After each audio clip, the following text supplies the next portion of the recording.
ጤና ይስጥልን የተወደዳችሁ የገበያ ሚዲያ ተከታታዮቻችን የህዳር 2 ቀን 2018 ዓ.ም ዕለታዊውን የምዕራፍ 2 የምሽት የዜና ዘገባችንን ይዘንላችሁ ቀርበናል።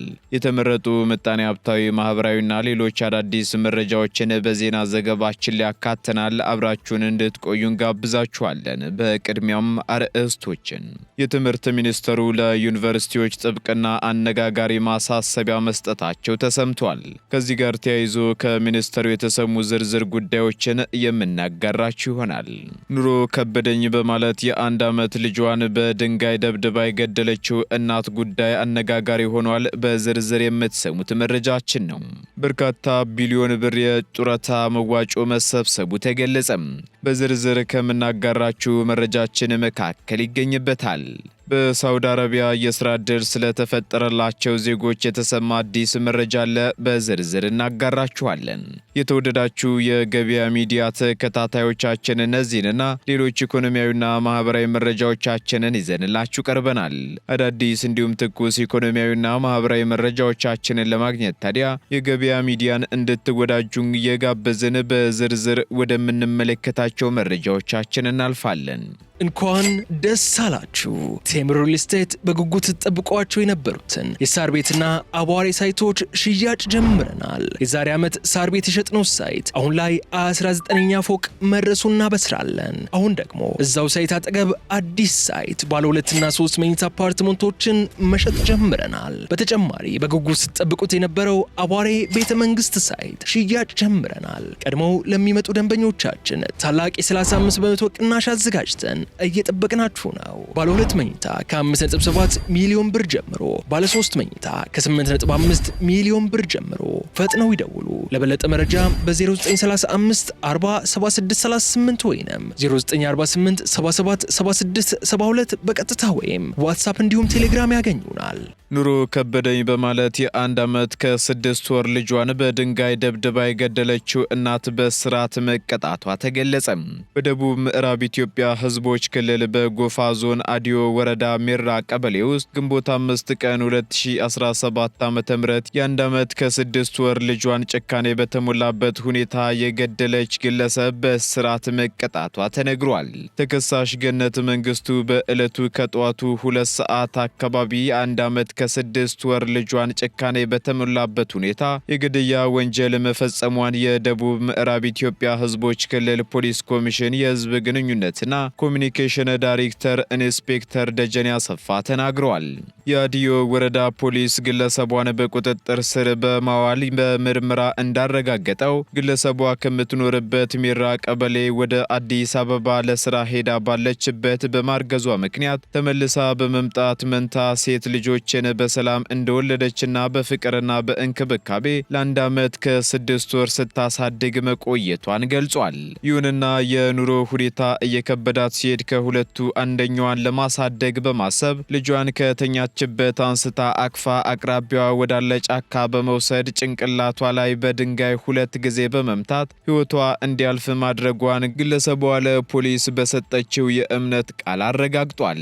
በዚህም የከፋ ዞን ፍትህ መምሪያ የልዩ ልዩ ወንጀሎች አቃቤ ሕግ ከአዲዮ ወረዳ ፖሊስ የደረሰውን የምርመራ መዝገብ መነሻ በማድረግ ግለሰቧን የኢፌዴሪ የወንጀል ሕግ 540 ላይ የተደነገገውን ተላልፋ በመገኘቷ በፈጸመችው ሰው የመግደል ወንጀል ክስ መስርቶባት ከፋ ዞን ከፍተኛ ፍርድ ቤት በመቅረብ ፍርድ ቤቱ የአቃቤ ሕግ ምስክሮችን ካዳመጠ በኋላ ተከሳሿን ጥፋተኛ በማለት የጥፋተኝነት ብይን ሰጥቷል። በዚሁ መሰረት የከፋ ዞን ከፍተኛ ፍርድ ቤት ጥቅምት 25 ቀን 2018 ዓ.ም ባስቻለው የወንጀል ችሎት ተከሳሽ ገነት መንግስቱ በ10 ዓመት እስራት እንድትቀጣ ውሳኔ ማስተላለፉን በስራት ሬዲዮ ዘግቧል።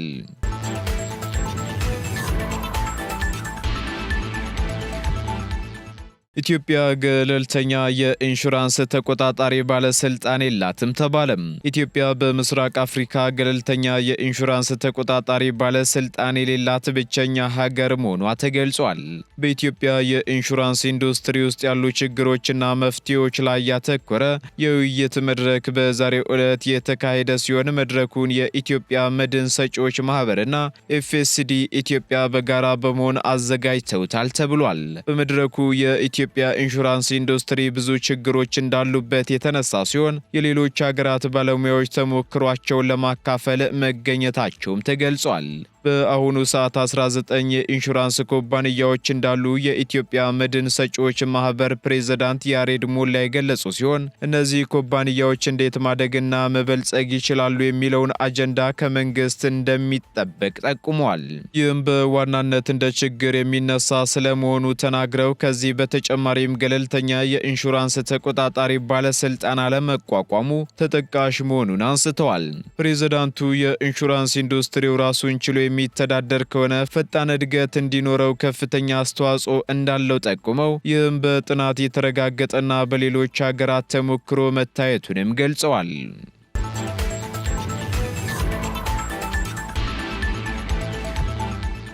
ከግማሽ ሚሊዮን በላይ ኢትዮጵያውያን በሳውዲ አረቢያ የሥራ ዕድል ተፈጥሮላቸዋል ተባለም። ኢትዮጵያና ሳውዲ አረቢያ የሥራ ገበያ የሁለትዮሽ ስምምነት ከተፈራረሙ ወዲህ በ2 ዓመት ውስጥ ከግማሽ ሚሊዮን በላይ ኢትዮጵያውያን የሥራ ዕድል እንደተፈጠረላቸው በሳውዲ የኢትዮጵያ ኤምባሲ አስታውቋል።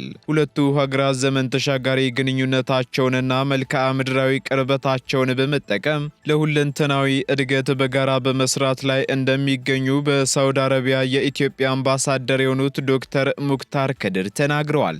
ሀገራቱ በፈረንጆቹ 2023 በስራ ገበያ ላይ የሁለትዮሽ ስምምነት ከተፈራረሙ ወዲህ ከግማሽ ሚሊዮን በላይ ኢትዮጵያውያን በሳውዲ የስራ ዕድል እንደተፈጠረላቸው ገልጸዋል።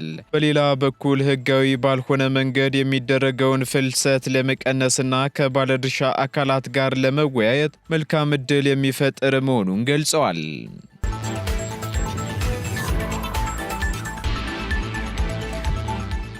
ከ12 ቢሊዮን ብር በላይ የጡረታ መዋጮ መሰብሰቡ ተገለጸ።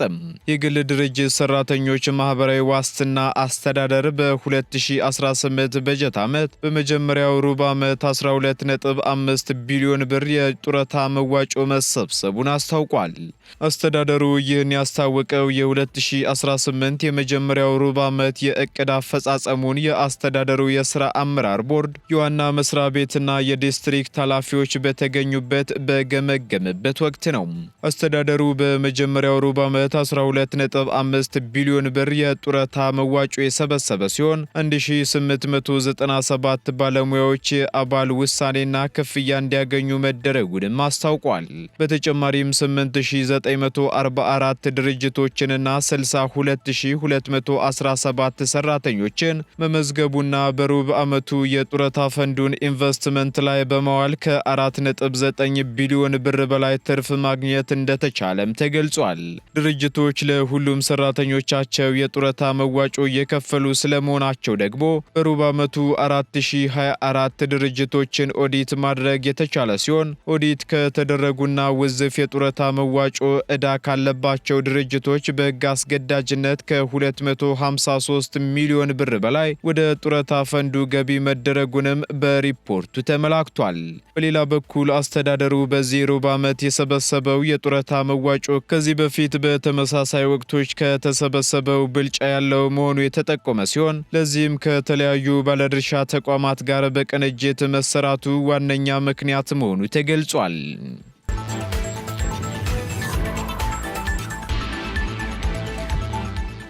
ተቋርጦ የቆየው የመንገድ ግንባታ በአዲስ መልኩ ስራ መጀመሩ ተነገረ። ከኤድና ሞል በ22 ወደ እንግሊዝ ኤምባሲ የሚወስደው መንገድ ግንባታ በ1.2 ቢሊዮን ብር አጠቃላይ በጀት በአዲስ መልኩ ስራው መጀመሩ ተገልጿል።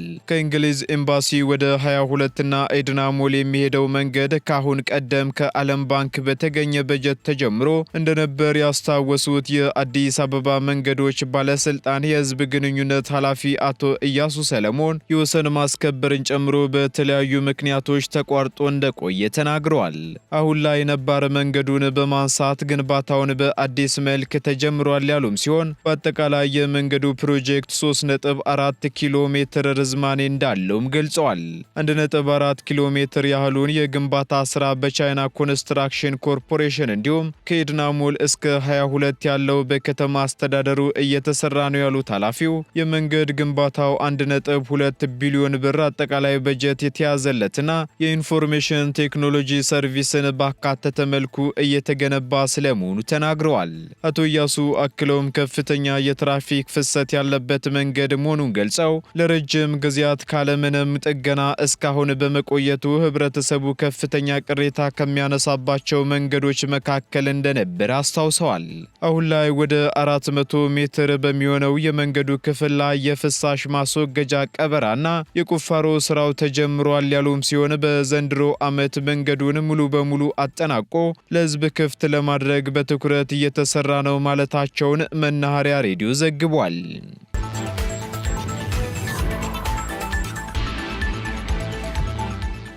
ቀጥለናል። ውድ ተከታታዮቻችን ወደ መጨረሻው ዝርዝር መረጃችን ስንሸጋገር ዩኒቨርሲቲዎች በብቃት ሳያስተምሩ ማስመረቃቸውን እንዲያቆሙ ማሳሰቢያ ተሰጠም።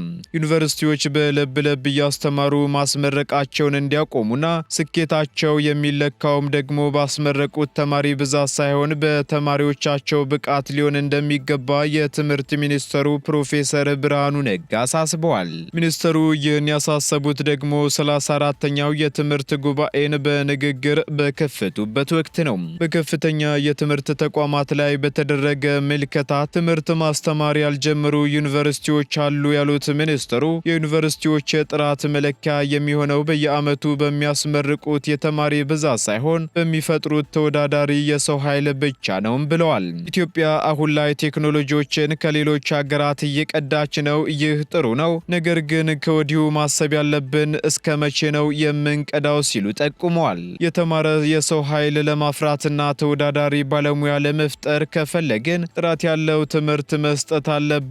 ይህን ለማድረግ ደግሞ መሰረት እየጣልን ነው ሲሉም ተናግረዋል። በተጨማሪም ዩኒቨርሲቲዎች ከዚህ በኋላ ለተማሪዎቻቸው ዲግሪ ሲሰጡ ከሌላው ዓለም ጋር በዘርፋቸው ተመራቂዎችን ተወዳዳሪ ማድረግ ሲችሉ ብቻ ነው ስራቸውን ተወጥተዋል ማለት የምንችለውም ብለዋል። የትምህርት ሚኒስትሩ ፕሮፌሰር ብርሃኑ አክለውም የትምህርት ፍትሃዊነት ማለት በየቦታው ትምህርት ቤት መክፈት ሳይሆን የትምህርት ጥራት እንደ ሀገር እኩል ማዳረስ ስንችል ነው ሲሉም ተናግረዋል። በሌላ በኩል የከፈለው የተሻለ ትምህርት የሚያገኝና ድሃው ደግሞ ከዚያ ያነሰ የትምህርት ጥራት የሚያገኝ ከሆነ ነገ ላይ የተረጋጋ ሀገር እንድንገነባ ላያደርገን ይችላል ብለዋል። በተጨማሪም በከፍተኛ ትምህርት ተቋማት ተዘዋውረን ስንመለከት የመጀመሪያ ሳምንት ክፍለ ጊዜን ያላስተማሩ መምህራን መኖራቸው ተገንዝበናል።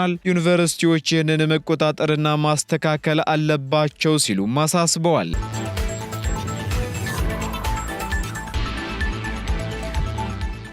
የተወደዳችሁ የገበያ ሚዲያ ተከታታዮቻችን ለምዕራፍ 2 ያዝንላችሁ ኢኮኖሚያዊና ማህበራዊ መረጃዎቻችን እነዚህን ይመስሉ ነበር። አዳዲስ እንዲሁም ትኩስ ኢኮኖሚያዊና ማህበራዊ መረጃዎቻችንን ለማግኘት ታዲያ የገበያ ሚዲያን እንድትወዳጁ እንጋብዛለን። ሰናይ ጊዜን ተመኘን። እንኳን ደስ አላችሁ። ቴምር ሪል ስቴት በጉጉት ተጠብቋቸው የነበሩትን የሳር ቤትና አቧሬ ሳይቶች ሽያጭ ጀምረናል። የዛሬ ዓመት ሳር ቤት የሸጥነው ሳይት አሁን ላይ 19ኛ ፎቅ መድረሱን እናበስራለን። አሁን ደግሞ እዛው ሳይት አጠገብ አዲስ ሳይት ባለ 2 እና 3 መኝታ አፓርትመንቶችን መሸጥ ጀምረናል። በተጨማሪ በጉጉት ስትጠብቁት የነበረው አቧሬ ቤተ መንግስት ሳይት ሽያጭ ጀምረናል። ቀድመው ለሚመጡ ደንበኞቻችን ታላቅ የ35% ቅናሽ አዘጋጅተን እየጠበቅናችሁ ነው። ባለ 2 መኝታ ከ5.7 ሚሊዮን ብር ጀምሮ፣ ባለ 3 መኝታ ከ8.5 ሚሊዮን ብር ጀምሮ ፈጥነው ይደውሉ። ለበለጠ መረጃ በ0935 4638 ወይንም 0948 777672 በቀጥታ ወይም ዋትስአፕ እንዲሁም ቴሌግራም ያገኙናል።